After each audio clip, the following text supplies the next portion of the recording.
是唯一一部一经上映就惨遭封禁的超大尺度限制级影片。凶手在短短116年里，残忍杀害了48名花季少女，脑洞之大堪称悬疑中的泥石流。如此不可思议的设定，却依然挑不出半点逻辑漏洞。电影开始便是高能，某处刚建成不久的桥梁里突然出现一只断手，可尸体却丝毫没有任何腐烂，反而直接干枯成型。这诡异的一幕让在场刑警顿时不寒而栗，甚至就连办案多年的老李都不禁万分疑惑。然而更诡异的还在后面，经过法医检测，他们竟然从尸体口腔里找到了绿豆和符咒。这个发现让法医突然想起，前段时间似乎也发生了类似的案例，同样的绿豆和符咒，同样的没有腐烂就直接干枯，这简直是一起事先计划好的连环杀人案。为此，警方火速对桥梁展开调查，很快便将目标锁定在运输货物的司机身上。但让他们没想到的是，司机的住处竟然是一所佛堂，这里到处都是信徒，并声称根本就不认识司机这个人。可对方越是这样，警方就越怀疑其中一定有什么猫腻。但迫于对方人多势众，他们只能在暗中调查司机的母亲。殊不知，就在当天晚上，司机竟直接从天台自缢身亡。看到这一幕的老李当场意识到，这起连环杀人案背后一定有更大的秘密。可由于他年事已高，只想好好享受退休后的生活，于是便以嫌犯自杀为由归结此案。直到一个名叫小帅的牧师出现，这才缓缓揭开这起案件的神秘面纱。因为他对那些以宗教名义骗钱的教会极为反感，所以会用各种方式打击这些不良教会。而就在最近的几天里，小帅又发现一个名叫鹿野园的新兴教会有些反常。这个教会不仅不骗钱，反而花钱资助信徒，但唯一奇怪的一点是，他们信奉的不是神佛，而是魔鬼。小帅隐约认为这个教会背后肯定隐藏着其他秘密，于是便来到佛教总部将此事告诉了高僧。可要想深入调查鹿野园，还得根据经书上的内容才能展开相应的行动。小帅听后立刻安排人手偷偷潜入其中，再趁诵经念咒时利用手机监听其中的内容，最终成功潜入了藏有经书的密室。但他刚走进去，就被眼前恐怖诡异的一幕震惊得无以复加。随后小帅便将经书带到高僧面前，这才终于知道鹿野园那帮教徒拜的并非是恶鬼，而是四大天王，而原本无恶不作的恶鬼却皈依佛门成了神仙。但这还不是最奇怪的，更奇怪的是撰写这本经书的人距今已有116年之久。此外，由金地氏一手创办的东方教也曾是东南亚影响力最大的宗教，可就在1985年时却不知为何突然解散，他也从此人间蒸发，下落不明。小帅听后难免有些匪夷所思，但考虑到正常人根本不可能活那么久，他便认为金地氏只是普通的冤迹。然而即便如此，小帅却还是忍不住猜想，如果金地氏真的如自己想象的那么简单，他又为何将如此庞大的东方教突然解散？此人背后一定隐藏着更大的秘密。于是为了查清此事，小帅便根据金地氏的生前轨迹着手调查，最终从金地氏赞助的一家少管所内得知了他曾为4名弑父少年保释出狱，甚至在救出4人之后，金地氏还将他们一一收养，而其中1人恰好是前段时间跳楼自杀的司机。小帅见状立刻搜寻其他3人的身份信息，结果却发现其中2人全部死于非命，仅剩的黄毛也早已犯下重重恶果。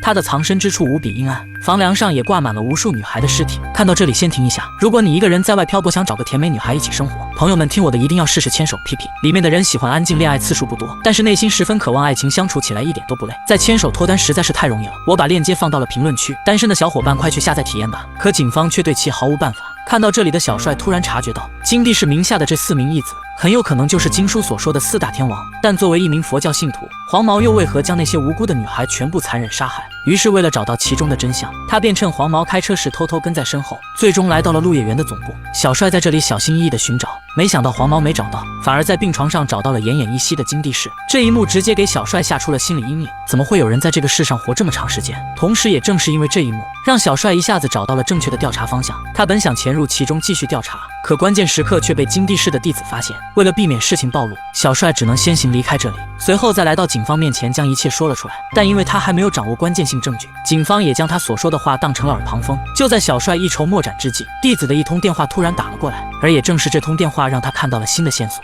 因为预言大师曾算出金地氏天生6指，乃是弥勒转世，100年之后命中自有一劫，而只要度过此劫，方能跨越肉身立地成佛。 All the things are connected each other in this world.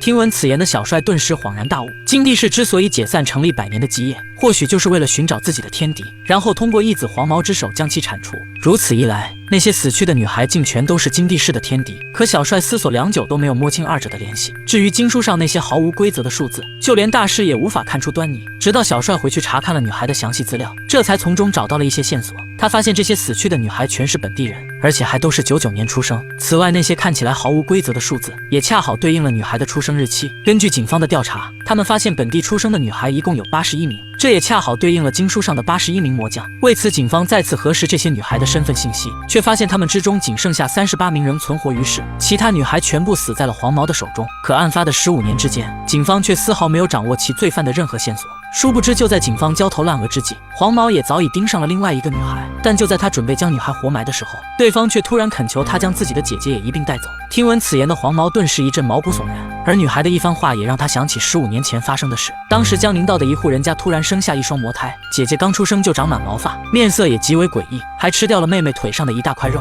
甚至在接下来的1星期内，这对魔胎的父母也被姐姐相继克死。长大之后的他每来到一个地方，这个地方就必定会发生一些诡异的事。为了消除村民心里的恐慌，女孩的爷爷便将她关在了后院，并用十字架常年对其进行镇压。而也就是在这个时候，黄毛为了让养父飞升成佛，开始对当地的各个女孩展开大肆杀戮，这对魔胎便是其中之一。可就在他想要杀死妹妹的时候，姐姐突然抬头望向天空，紧接着一群乌鸦便诡异地朝着姐姐飞来，并自杀似的不停撞向仓库的窗户。妹妹这才侥幸躲过一劫。直到15年后，黄毛再次对妹妹下手时，才终于意识到，原来养父的天敌竟是仓库里的怪胎姐姐。于是他连忙赶回之前的仓库，想要将姐姐彻底杀死。可他好不容易砸开大门，仓库的一幕却让他瞬间毛骨悚然。